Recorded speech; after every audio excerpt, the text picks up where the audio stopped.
Hello दोस्तों, नमस्कार। स्वागत है आप सभी लोगों का स्टडी आईक्यू के साथ आप लोग जुड़ चुके हैं। मैं शुभम सरथालिया एक और विषय पे, एक और टॉपिक पे बात करने के लिए आ गया। दोस्तों, आप चाहें तो इंस्टाग्राम, फेसबुक या टेलीग्राम के माध्यम से मेरे साथ कनेक्ट कर सकते हैं। कोई भी आपका डाउट है, कोई आपकी क्वेरी है, आप मुझसे यहाँ पर पूछ सकते हैं। जिस विषय पे हम बात करने वाले हैं वो संबंधित है महाराष्ट्र राज्य के मुंबई शहर से। तो मुंबई शहर में एक world famous museum Chhatrapati Shivaji Maharaj Vastu Sangrahalaya, इस म्यूजियम के 100 इयर्स कंप्लीट हो रहे हैं। तो इस म्यूजियम के बारे में बात करेंगे। पिछले 100 साल से मुंबई की one of the most iconic building के रूप में ये छत्रपति शिवाजी महाराज वास्तु संग्रहालय जाना जाता है। विस्तार से इस पूरे के पूरे म्यूजियम के बारे में और इस आर्टिकल के बारे में चर्चा करेंगे। अगर आप तैयारी कर रहे हैं महाराष्ट्र स्टेट एग्जाम्स की, चाहे पब्लिक सर्विस कमीशन हो, एसएससी हो, किसी भी एग्जाम के लिए आप महाराष्ट्र राज्य के अंदर प्रिपेयर कर रहे हैं, तो studyIQ.com या studyIQ की ऐप पर आपके लिए बेहतरीन स्मार्ट कोर्सेज अवेलेबल हैं। डेफिनेटली इन कोर्सेज में एनरोल करें और अपनी प्रिपरेशन को बेहतर बनाएं। तो हाल ही में अ, पुनर्निर्मित और नवीनीकृत, यानी कि इस पूरी की पूरी बिल्डिंग को रिस्टोर किया गया है और रीफर्बिश किया गया है। बिल्डिंग का नाम है छत्रपति शिवाजी महाराज वास्तु संग्रहालय, फेमसली नोन एज CSMVS। तो छत्रपति शिवाजी म्यूजियम जिसको कहा जाता है, ये अपने 100 वर्ष पूरे कर रहा है। जैसे ही अपने शताब्दी वर्ष में प्रवेश कर रहा है। पिछले काफी समय से इस बिल्डिंग को बंद किया गया था क्योंकि इसके अंदर रेनोवेशन का काम चल रहा था। इसको दोबारा से नवीनीकृत इसका किया गया है, पुनर्निर्मित इसको किया गया है, सो दैट इसकी ग्लोरी को बरकरार रखा जा सके और आने वाले कई वर्षों तक इस मॉन्यूमेंट को कंजर्व करके रखा जा सके। ये ब्यूटीफुल ग्रेड 1 हेरिटेज बिल्डिंग है मुंबई की, जिसको जॉर्ज विटेट, जो कि बहुत फेमस आर्किटेक्ट माने जाते हैं ब्रिटिश काल में, उनके द्वारा डिजाइन किया गया था। ग्रेड 1 हेरिटेज बिल्डिंग, ये अपने आप में एक उपाधि है। जो भी बिल्डिंग नेशनल इंपॉर्टेंस की, राष्ट्रीय महत्व जिस बिल्डिंग का होता है या जिस मॉन्यूमेंट का होता है, उसको ग्रेड 1 हेरिटेज बिल्डिंग के अंदर शामिल किया जाता है। तो एकमात्र म्यूजियम ऐसा है जो ग्रेड 1 हेरिटेज बिल्डिंग में शामिल है। ये ब्यूटीफुल बिल्डिंग जो है वो ग्रेड 1 हेरिटेज बिल्डिंग है मुंबई की, और इसको बहुत ही फेमस आर्किटेक्ट, इनके बारे में हम आगे बात करेंगे, जॉर्ज विटेट द्वारा डिजाइन किया गया था, जो कि बॉम्बे सरकार के कंसल्टिंग आर्किटेक्ट थे 20वीं शताब्दी में। अर्ली 20th सेंचुरी में या 20वीं शताब्दी की शुरुआत में बॉम्बे सरकार को वास्तुकार से रिलेटेड परामर्श, कोई भी कंसल्टेंसी अगर चाहिए होती थी, यानी कि गवर्नमेंट ऑफ बॉम्बे के आर्किटेक्ट के रूप में जॉर्ज विटेट काम करते थे। इसके अलावा उन्होंने बहुत फेमस बिल्डिंग्स मुंबई के अंदर बनाई हैं। इसके बारे में हम आगे बात करेंगे। ये है छत्रपति शिवाजी संग्रहालय। इसी म्यूजियम को पहले प्रिंस ऑफ वेल्स म्यूजियम के नाम से जाना जाता था, शायद आपने सुना होगा। तो मुंबई की one of the most iconic buildings में से एक ये म्यूजियम माना जाता है। इस म्यूजियम के अंदर काफी सारे फेमस मॉन्यूमेंट्स की झलक हमको देखने को मिलती है। अगर हम इसके गुंबद को देखें तो कहीं थोड़ा सा इसमें ताजमहल जैसा लुक भी आता है। काफी सारे इंपॉर्टेंट मॉन्यूमेंट्स में से कुछ चीजें लेकर के इस संग्रहालय को बनाया गया था। Founded in early 19s, Chhatrapati Shivaji Maharaj Vastu Sangrahalaya is one of the premier cultural institutions of country. Hindustan की प्रमुख सांस्कृतिक संस्थानों में से, जो इंडिया की कल्चरल हेरिटेज है उसको रिफ्लेक्ट करते हुए, ये one of the most famous building सिर्फ मुंबई महाराष्ट्र ही की नहीं, पूरे के पूरे भारत की ये आइकॉनिक आइडेंटिटी बन चुका है। It was founded in early years of 20th century by the prominent citizen of Mumbai. Mumbai के जो प्रमुख नागरिक थे, उन्होंने सरकार की मदद के साथ स्टार्टिंग ऑफ 20th सेंचुरी में, यानी कि 90s में इसका 1900s में इसका काम जो है वो शुरू किया था, क्योंकि उस समय प्रिंस ऑफ वेल्स मुंबई आ रहे थे और उनके आने के उपलक्ष्य पर, उनकी विजिट को कमेमोरेट करते हुए, मुंबई के जो प्रमुख नागरिक थे, प्रोमिनेंट सिटीजन्स थे, उन्होंने डिसाइड किया कि यहां पर कुछ ऐसा बनाया जाए जिसको याद रखा जाए कि जब प्रिंस ऑफ वेल्स मुंबई आए थे तो उस समय पे ये बिल्डिंग बनाई गई थी। प्रिंस ऑफ वेल्स जो कि आगे चलकर किंग जॉर्ज 5 बने 1910 में। एक और बिल्डिंग, वो आपके लिए क्वेश्चन है, जरूर मुझे कमेंट सेक्शन में बताइएगा। किंग जॉर्ज 5 जब हिंदुस्तान में आए थे 1911 में, तो उनके आने के उपलक्ष्य में एक और बहुत फेमस बिल्डिंग बनाई गई थी, बहुत फेमस मॉन्यूमेंट, वो हिंदुस्तान का है, मुंबई के अंदर स्थित है। वो कौन सा है, जरूर मुझे कमेंट सेक्शन में बताइएगा।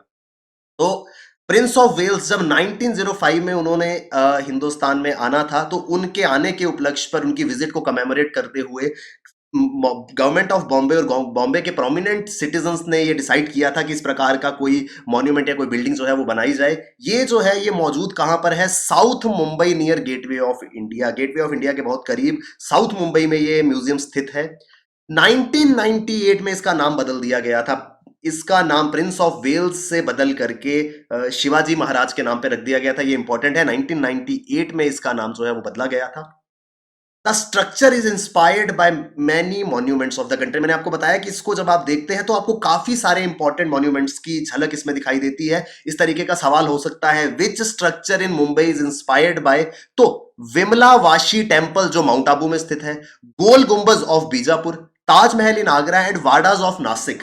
तो नासिक के वाडाज, आगरा का ताजमहल, बीजापुर का गोल गुंबज और विमला वाशी टेम्पल माउंट आबू का, इन सभी से कुछ ना कुछ सिमिलैरिटीज इस बिल्डिंग की नजर आती हैं। तो अगर ये सवाल कभी एग्जाम के अंदर देखने को मिलता है कि मुंबई की कौन सी ऐसी बिल्डिंग है, कौन सा ऐसा स्ट्रक्चर है जिसके अंदर विमला वाशी टेम्पल, गोल गुंबज, ताजमहल और वाडाज ऑफ नासिक की झलक हमको नजर आती है, तो याद रखना है ये छत्रपति शिवाजी म्यूजियम जो है, संग्रहालय जो है, ये उस बिल्डिंग का नाम होगा।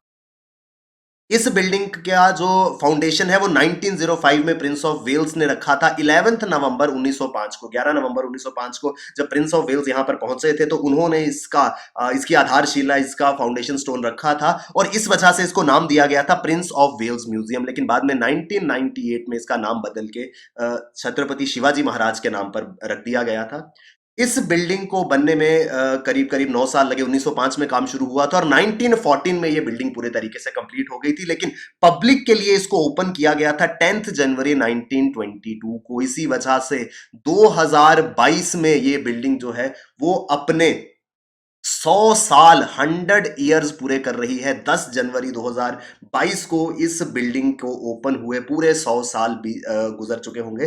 तो 100 ईयर्स, अपने शताब्दी वर्ष में ये बिल्डिंग एंटर कर चुकी है। इस उपलक्ष्य पर इस बिल्डिंग को काफी समय से बंद रखा गया था क्योंकि इसके अंदर रिस्टोरेशन और रेनोवेशन का काम चल रहा था। अंटिल देन 1914 में बिल्डिंग बनी, लेकिन ओपन की गई पब्लिक के लिए 1922 में। ये जो 7 से 8 वर्ष का समय था, ये किस लिए लिया गया? क्योंकि उस समय तक इसको मिलिट्री इस्तेमाल करती थी हॉस्पिटल के रूप में, या इसका कुछ हिस्सा जो है वो चिल्ड्रंस वेलफेयर एग्जीबिशंस के लिए इस्तेमाल किया जाता है। बच्चों के कल्याण के लिए कुछ चीजें लाई जाती थी जिसकी प्रदर्शनी यहां पर लगती थी, तो चिल्ड्रंस वेलफेयर एग्जीबिशन यहां लगती थी और इसका एक बड़ा हिस्सा सेना के द्वारा अस्पताल के रूप में इस्तेमाल किया जाता। ये पूरा का पूरा म्यूजियम जो है वो इंडो सार्सैनिक स्टाइल में बनाया गया है। क्या होता है इंडो सार्सैनिक स्टाइल? सार्सैनिक स्टाइल जो है वो ब्रिटिश आर्किटेक्ट्स द्वारा प्रमोट किया गया था। ये जो इंडो सार्सैनिक स्टाइल है, it was promoted by British architects from the late 19th century. 19वीं शताब्दी के अंत में जाकर के इस तरीके के मॉन्यूमेंट्स और बिल्डिंग्स बनना शुरू हुई जिसमें इंडो सार्सैनिक आर्किटेक्चर का इस्तेमाल किया गया। और ये जो म्यूजियम है, प्रिंस ऑफ वेल्स म्यूजियम या छत्रपति शिवाजी संग्रहालय, वो इसकी एक क्लासिक एग्जांपल है। ये किस तरीके से एक्चुअल में इस तरीके की बिल्डिंग्स बनाने के लिए हिंदुस्तान के अंदर जो बिल्डिंग्स पहले से मौजूद थी, चाहे वो मुगल स्ट्रक्चर्स थे या हिंदू टेम्पल्स थे। मैंने आपको बताया कि माउंट आबू का एक मंदिर, ताजमहल से इसकी सिमिलैरिटीज जो है वो देखी जाती हैं। तो ब्रिटिश आर्किटेक्ट ने क्या किया कि उस समय में ब्रिटिश शासनकाल से पहले पहले जितने भी इंपॉर्टेंट मॉन्यूमेंट्स हिंदुस्तान में मौजूद थे, चाहे वो हिंदू टेम्पल्स थे या फिर मुगल स्ट्रक्चर्स थे, उनकी कुछ कॉमन एलिमेंट्स को पिक किया और उससे जो आर्किटेक्चर बनाया उसको नाम दिया गया इंडो सार्सैनिक आर्किटेक्चर। तो इसके अंदर हमको हिंदुस्तान के पुराने मंदिरों की झलक दिखती है, मुगल आर्किटेक्चर की झलक इस इंडो सार्सैनिक स्टाइल में दिखती है। तो ये एक तरीके का मिक्सचर है अलग अलग एंशिएंट इंडियन आर्किटेक्चर्स का। किसने बनाया ये पूरा का पूरा museum? George Wittet. George Wittet एक बहुत ही फेमस आर्किटेक्ट हुए हैं ब्रिटिश टाइम के।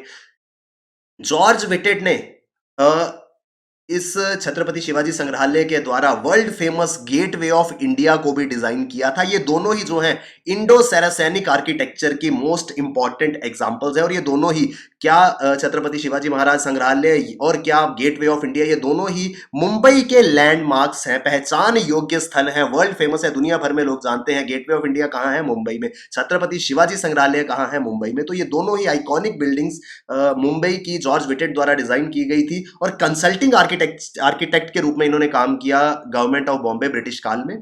ये थे जॉर्ज विटेट।